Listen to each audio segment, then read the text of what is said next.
I'm going to teach you everything there is to know about videos or video frames in Roblox. We're going to do this in 3 different levels. Level 1, we'll cover how to use videos without scripting at all. Level 2, we'll do a little bit of scripting, and I'll cover the 2 main functions and 5 key events for video frames. And then level 3, last but not least, I'll show you how to maximize the number of videos you can have in your game. There's a limitation of 2 videos per client, but if scripted properly, we can push this pretty far. Unfortunately, you can't upload your own videos right now, but the feature's on the way. In the meantime, we do have access to 51 different videos. And there are some that are useful, such as the countdown timers you could use between rounds in a game, and loading videos that you could use as your game loads. Now let's start level 1 of the video. So that's video frames with no scripting at all. Open Roblox Studio and then go to View and open Explorer, Properties, Toolbox, and Output. Then go to Model and insert a part. We can go ahead and resize this part so it looks more like a screen because this is where the video is going to be. And then go to Explorer, insert a Surface GUI, and then we could go ahead and insert a video frame into the Surface GUI. But if we do this, we need to go to the Properties and then go to the Video property and insert an asset ID of a video. So it's a little bit easier if we just go ahead and delete that, click the Surface GUI, and then go to the toolbox, go to videos, and here are all the videos that are uploaded right now. We can click whatever video we want. Let's start with a fight loop, and it should show up inside the Surface GUI in the Explorer page. If it doesn't, go ahead and drag it there. And it should also show up in the game on the part. But as you can see, we don't see it, so let's rotate it. It's actually just on the other side. And now if we start the game, the video actually won't run. So we need to go down to the properties, and you'll see there's a playing property. If we click this, when we start the game, the video will run. However, it's only going to run once. So it runs and then it stops. So if we want it to continuously play, we need to go back to the video, scroll down, go to the properties, and click looped. Now when we run it, as you can see, it's continuously looping. And you'll also notice that as we get closer, the sound gets louder. And as we get farther away, the sound gets quieter. The reason for that is that the sound emits from the part that the video is in, as long as it's in a Surface GUI. If you have it, say, in a screen GUI or a billboard GUI, then the sound level will be constant. If you don't think the video is loud enough, then you can just click the video frame, go to the properties, and then increase the volume. And also, if you want to make the video full screen, then you could throw it in the player GUI. So if you want players to start off with a full screen video, you can go to Start a GUI, insert a screen GUI, click on the screen GUI, and then insert a video. And now you have a full screen video. But we're going to stick with the Surface GUI for now. Now let's start level 2 and do some scripting. The first thing I'm going to do is actually just replace the video to switch things up. I'm going to replace it with the Epic Countdown Timer. And now let's insert a script and get started with the scripting. So we'll do local vid equals script.parent.surfaceGUI. And we actually will need to use the brackets to get a reference to the countdown timer or the video, because all these videos have spaces in their names. You could also just rename it, but we'll just do this for now. And there are 2 functions. So there's a play function, to capitalize that, and a pause function.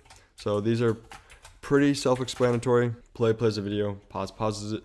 So if we want to do an example, we do play and also set the looping to true. And if we run this, you'll see that the video plays when the game starts and it will loop. So these functions are a little bit more useful when they're paired with the events. So the events are DidLoop, ended, loaded, paused, and played. Feel free to go back and read those descriptions, but I'll do my best to make it clear how they work with some examples. So I'll just delete this, and I'm going to paste in some code real quick. It's just me connecting all the events to basic functions that just print the name of the event so we can see exactly when the events are fired. But we'll start at the top. DidLoop, this fires whenever the video loops. And as you can see, it would call this function right here when DidLoop is fired and just prints DidLoop. I don't think this one would be too useful unless you maybe want to count how many times a video loops. But now let's look at ended. So ended fires when it completes playback and stops. So the emphasis is on the stops. If a video is looping and the video gets to the end and then restarts, ended will not be fired because it does not stop. It just restarts. And I think this will probably be the most useful event. You could use this with the countdown timers and teleport players somewhere when the countdown is over. So it'd be really useful for round-based games, for example. And next we have loaded. Loaded will also be a pretty useful event. It just fires when the video is loaded. So you could use this before you play the video, or wait for this to fire to play the video, because you don't want to play it before it's not loaded, because then you might have some issues, because we can't play a video that isn't loaded. And then we have paused and played. I don't think these will be too useful, but I'm still going to cover them. Paused fires when the pause function is called, or the playing property is set to false. So if you look at the video frame, go down, there's a playing property. If that's set to false, paused is fired. And then also if it stops playing when the video ends, this will also be fired. And then last we have played. This is fired when the play function is called or playing is set to true. To make it a little bit more clear when these events are fired, let's just run the game and see when they are printed. As you can see, loaded was printed and nothing else was printed because I don't have the video playing or anything. So if we go to the video, go to the properties and click playing, you'll see the video begins to play and the playing function or event fires. If I click play again, it says it's been paused. And then I'll click it one more time. It'll get to the end of the video and it says ended. It prints ended because we got to the end of the video, and it also stopped playing because looping was not enabled. So if we click playing one more time, and then, or actually turn the loop on and then click playing, then it will restart and it'll continue to loop. The reason it didn't actually start when I clicked playing is because playing starts the video from where it is, and it was at the end. By clicking looped then playing, I was able to actually restart the video. And you can see as it's looping, it is just printing DidLoop continuously. Now let's do something productive with the events. Let's make the video play as soon as it's loaded and then teleport all of the players in the game to the same location when the video ends. So we'll delete everything except the loaded and ended events. Now we need the players service. So we'll do local players equals game get service players. Now we can go to the loaded event and just play the video. This will play as soon as it's loaded. And now we need to loop through all of the players and set their C frames, the primary part C frame, to the same thing. So we'll do for underscore comma player in pairs.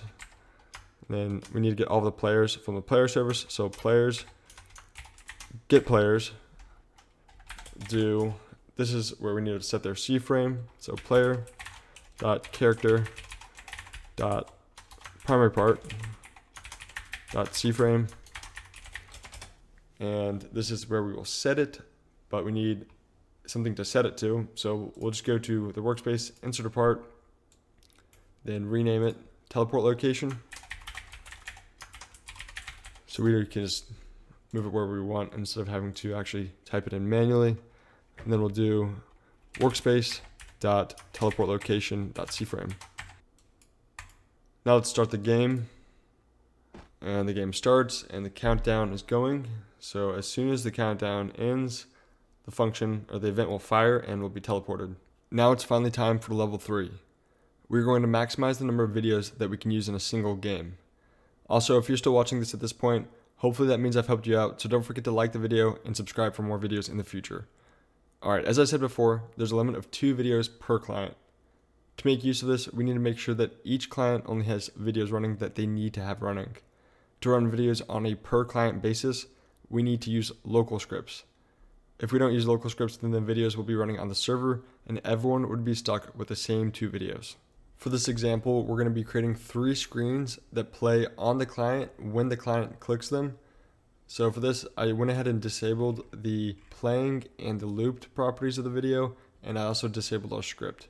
What we need to do now is insert a click detector into our part, then rename the part. We'll name it part 1. And now I'm going to copy and paste this, rename that one part 2, and then copy and paste that one and rename it part 3. Now that they're renamed, I'm going to go into each of them, delete the video, and then I'm going to insert a new video into both the new parts. So I'll change that one, delete this, insert a new one. We'll do the eat video. So now we have different videos in all of these, and they all are disabled for the playing and looped properties. Now we need to insert a local script, and we'll do that inside of the starter player scripts under the starter player. So insert a local script. It'll come up with a print hello world. Let's delete that. And now we need references to all the videos and all of the click detectors. So we'll do local video vid1 equals workspace dot part1 dot service GUI. And then we're going to do something a little bit different here. We're going to do find first child, which is and find the first video frame. That way we don't have to worry about the name of the video. We can just get whatever's a video frame. Now for the click detector, we'll do click1 equals workspace dot part1 dot click detector.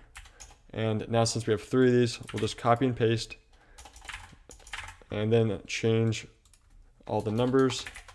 So we'll do 2, 2, and then change the numbers over here to 2, 2, and then down 3 and 3. So it's a little bit tedious, but we're almost there.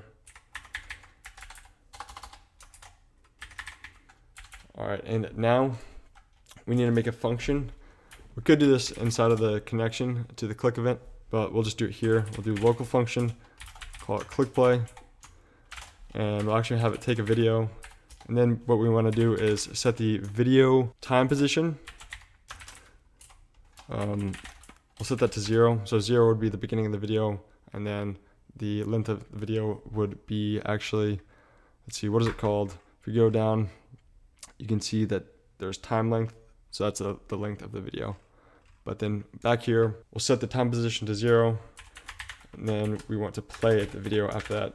If we didn't set the time position to 0, once the video ended, then we'd actually never be able to restart it. That's just because the looped is also disabled. So now that we have this, we need to connect to all the functions or all the events. So we'll do click1 dot mouse click connect, and we want to, may not have seen this before, we're going to put a function, and then we're going to do click play, and then pass this vid1. So if you haven't seen this before, it's a higher order function. So we have this function, or this function right here within a function, and I'm just doing that so that we can actually pass this parameter. Otherwise, we would not be able to do that. So then we need to do this for all of them. So copy and paste again. We got to change the 1s, and I'll change that to a 2, and the video 2, and then 3 and 3. Now let's start the game to test this out. I'll walk over to the screens and click them, and as I click them, they start to play.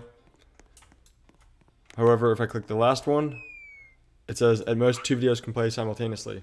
And that's of course because there's only 2 videos allowed to play per client.